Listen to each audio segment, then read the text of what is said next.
আমার বলতে থাকে, আরে আমি তো এসব পাকিস্তানের জন্য না, লন্ডনের জন্য কিনেছি। আর এগুলো তো আমি এখানে না, লন্ডনে গিয়ে পড়বো। শাজমার মুখে লন্ডনের কথা শুনে সুবহান অবাক হয়ে বলতে থাকে, এক মিনিট, লন্ডনে যাচ্ছ মানে? কে লন্ডনে যাচ্ছে? তুমি এখন থেকে এখানেই থাকবে, কেননা আমি আমার সমস্ত বিজনেস পাকিস্তানে শিফট করছি। আমরা এখন থেকে পাকিস্তানেই থাকবো। এই কথাটা শুনে শাজমার মাথায় আকাশ ভেঙে পড়ে। এসব কি শুনছে ও? ওর কি তাহলে বিদেশে যাওয়া হবে না? বিদেশে যাওয়ার জন্যই তো ও নিজের থেকে এত বয়স্ক একটা লোককে বিয়ে করলো। না হলে তো ও কোনো একটা ইয়ং ছেলেকেই বিয়ে করতে পারতো। এখন থেকে সাজমাকে এখানেই থাকতে হবে। শোকে সাজমার মুখ দিয়ে কোনো কথাই বের হচ্ছিল না। সাজমাকে এমনভাবে দাঁড়িয়ে থাকতে দেখে সুবহান আহমেদ বুঝে যায় সাজমা ওকে লন্ডনে যাওয়ার জন্যই বিয়ে করেছিল। এরপর সুবহান বলতে থাকে, আচ্ছা ঠিক আছে, এখন যা হওয়ার হয়ে আছে। এখন বিদেশে যাওয়ার চিন্তা ভাবনা বাদ দিয়ে এখানেই থেকে মন দিয়ে সংসার করো।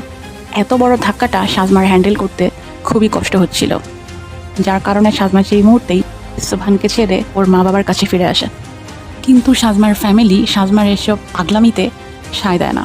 সবাই সরাসরি সাজমাকে বলে দেয়, যেহেতু সাজমা নিজের ইচ্ছায় এই সুবহানকে বিয়ে করেছে, সেহেতু এখন যাই হোক না কেন সাজমার এই সুবহানের সাথেই সংসার করতে হবে।